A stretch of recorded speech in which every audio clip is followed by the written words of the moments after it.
Dimanche 9 mai 2020, mesdames et messieurs, bonjour. Il est 6 heures et c'est l'heure de vous informer sur RTI 1. À l'instar du monde entier, la communauté musulmane de Côte d'Ivoire a célébré dans la nuit de samedi à dimanche la nuit du destin. Elle intervient à quelques jours de la fin du jeûne de Ramadan. La cérémonie officielle de célébration s'est déroulée à la grande mosquée de la Riviera Golf. C'était en présence du président de la République, Alassane Ouattara, et de plusieurs membres du gouvernement. La nuit du destin est l'une des nuits considérées comme bénies chez les musulmans, car elle est l'équivalent de 1000 mois d'adoration.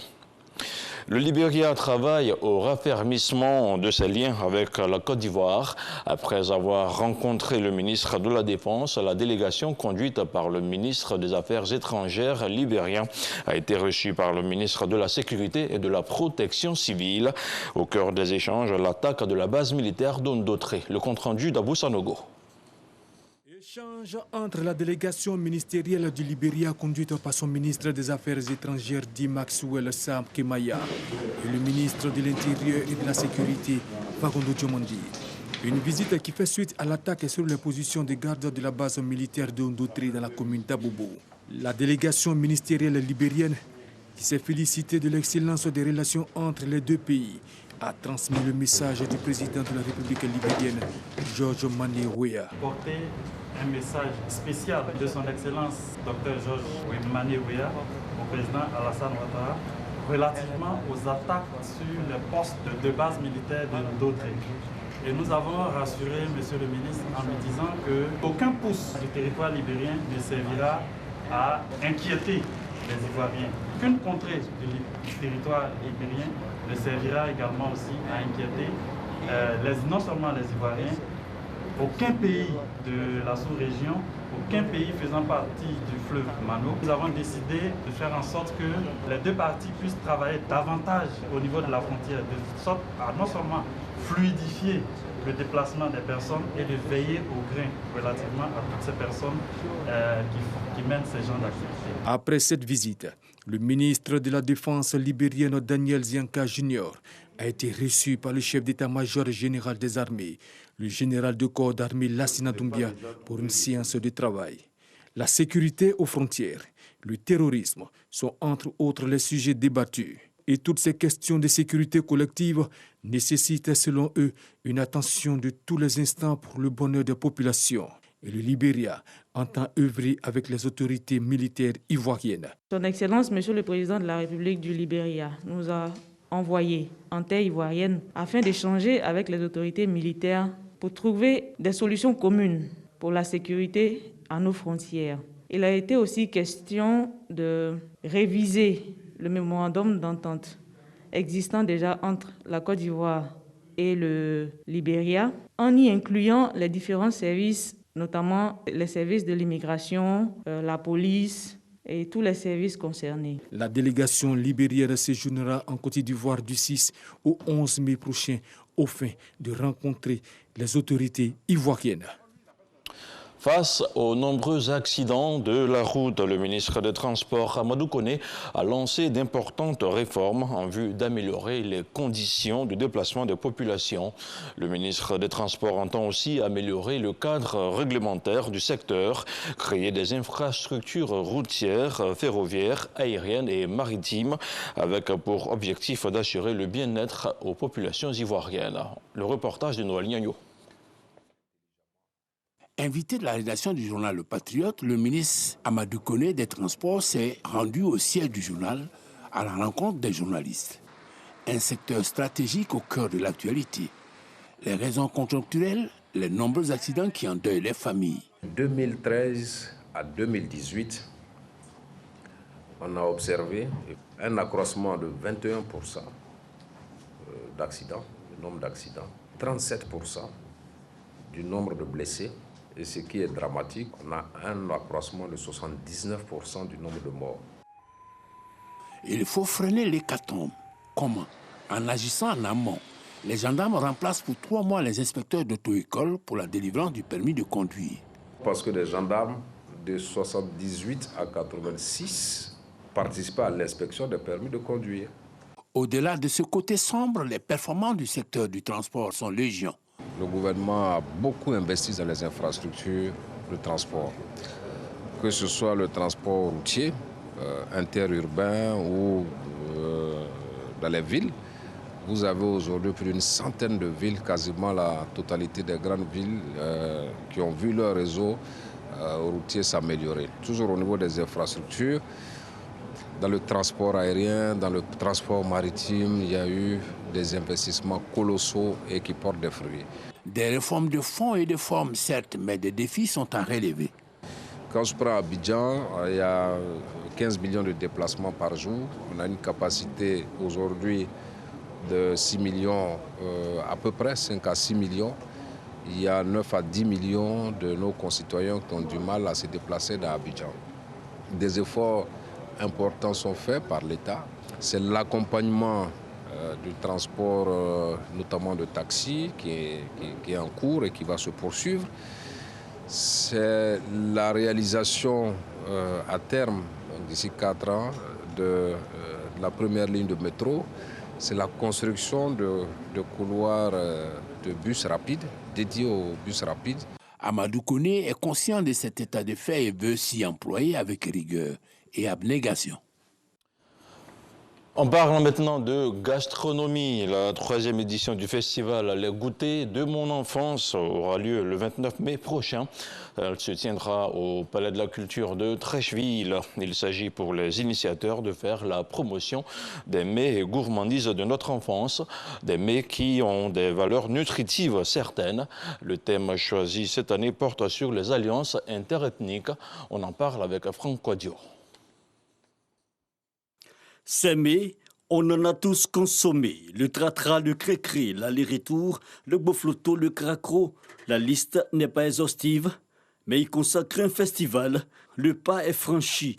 La 3e édition des Goûters de mon enfance reste dans l'optique de porter l'importance des alliances interethniques, le thème choisi. Nous avons une richesse culturelle qui est tellement diverse et qui, du sud au nord, épouse les saisons agricoles, les cultures agricoles que nous avons. Donc quand vous avez du coco, vous avez tous les goûters à base de coco. On connaît le plus souvent le coco grillé, mais on ne connaît pas le montoï. Vous avez le maïs, il y a une bouillie à base de maïs concassé. Vous avez avec la banane, la piti, c'est de la banane qui est faite dans les feuilles. Les jeunes ne connaissent pas. Ou bien alors vous avez du tonso, vous avez du faro. On a toute une diversité à partir de nos produits agricoles. Donc le festival Les Goûters de mon enfance, c'est de permettre à tout le monde de redécouvrir les goûters qui sont dans nos traditions. Et c'est bio. Cuisson et goûter de mon enfance, ce sera le 29 mai prochain au Palais de la Culture et des innovations sont attendues. Donc l'initiative, c'est le concours Challenge BIM. Nous avons nos mets. On ne veut pas changer la recette traditionnelle, mais il faut améliorer la présentation. Donc si vous prenez du claclo à l'huile rouge chez une maman, vous devez pouvoir faire preuve de créativité et le présenter autrement. Et aussi, l'une des préoccupations, c'était concevoir un abri urbain pour nos mamans. Valeurs culturelles et touristiques, les goûters de mon enfance, le concept à la caution des ministères de la Culture, de l'Industrie, des Arts et du Spectacle, ainsi que le tourisme, sans oublier l'appui institutionnel de l'UNESCO. Le peuple abouré Ehe de Moossou a célébré les 30 ans du règne de Sa Majesté Kanga Assoumou, intronisé en 1991. Une semaine durant, les invités venus des 4 coins du pays, mais aussi de l'extérieur, ont passé d'agréables moments à la cour royale de Grand Bassam. On regarde le reportage de Sidonie Davila. Célébration en pompe pour une royauté d'exception. 30 ans de règne de Sa Majesté Nana Kanga Assoumou. Le roi de Moossou est au service de son peuple depuis 1991. Aucun souverain n'avait atteint cet âge. Pour les autorités, c'est un devoir de reconnaissance pour un bilan satisfaisant. Alors que des remous sociaux ont ébranlé ces dernières années la quasi-totalité des villages abourés, vous avez su œuvrer à la préservation de la cohésion et de la paix sociale ici à Moossou. Pour les festivités du 21e souverain de Grand Bassam, le peuple abouré et hier à ce grand rendez-vous culturel et traditionnel a sorti le grand jeu. La célébration du 30e anniversaire de règne du roi de Mossou, une cérémonie parrainée par Ibrahim Magassa, cadre de la région du Sud Comoé, placé sous le patronage de Eugène Akaouélé, président du conseil régional. Si au Sud Comoé, les royaumes symbolisent la richesse de notre admirable patrimoine culturel, en étant le reflet de notre identité première dans notre diversité, vous, Majesté Nana Kanga Asomou, vous êtes le garant de la pérennisation et de la durabilité de notre première valeur morale. En communion totale avec Ibrahim Magassa, le parrain de la cérémonie, je vous annonce nos dons ainsi qu'il suit. Un tableau en bronze, un véhicule neuf pour vous, Majesté. 4 mai 1991, 4 mai 2021, les festivités démarrées depuis le 4 mai dernier connaissent leur apothéose ce samedi 8 mai. Une solennité qui a drainé du monde et réuni plusieurs personnalités de marque. C'est un roi qui a inscrit les us et les coutumes, qui a modernisé aussi certaines de nos traditions pour qu'elles s'adaptent à l'urbanisation de Grand Bassam. Nous sommes ici pour magnifier la réconciliation nationale, la cohésion sociale et dire que la chefferie traditionnelle doit jouer sa partition dans la volonté du chef de l'État de faire en sorte que les Ivoiriens et les Ivoiriennes se rassemblent pour parler de développement. Il est à l'écoute de son peuple et le roi Assoumu Kanga est également un acteur de développement par les réalisations qu'il a dans la ville de Grand Bassam. Pour le peuple abouré et hier, c'est une cérémonie belle en couleurs et en son pour dire joyeux anniversaire au roi, longue vie à sa majesté Nana Kanga Asomou. Et dans l'actualité hors de chez nous, Félix Tshisekedi, le président de la République démocratique du Congo et actuellement président de l'Union africaine, a présenté hier samedi une nouvelle initiative concernant la question du grand barrage de la Renaissance éthiopienne.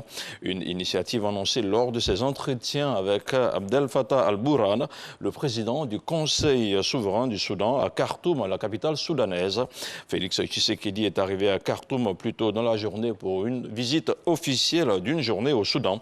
À noter que du 3 au 5 avril, la République démocratique du Congo, qui préside actuellement l'Union africaine, a accueilli un cycle de négociations sur le GERD avec la participation du Soudan, de l'Égypte et de l'Éthiopie. Et puis, en Guinée, l'éboulement d'une mine d'or artisanale a fait 15 morts dans un village de la région de Sigiri, un village situé à plus de 800 km au nord-est de Conakry, la capitale.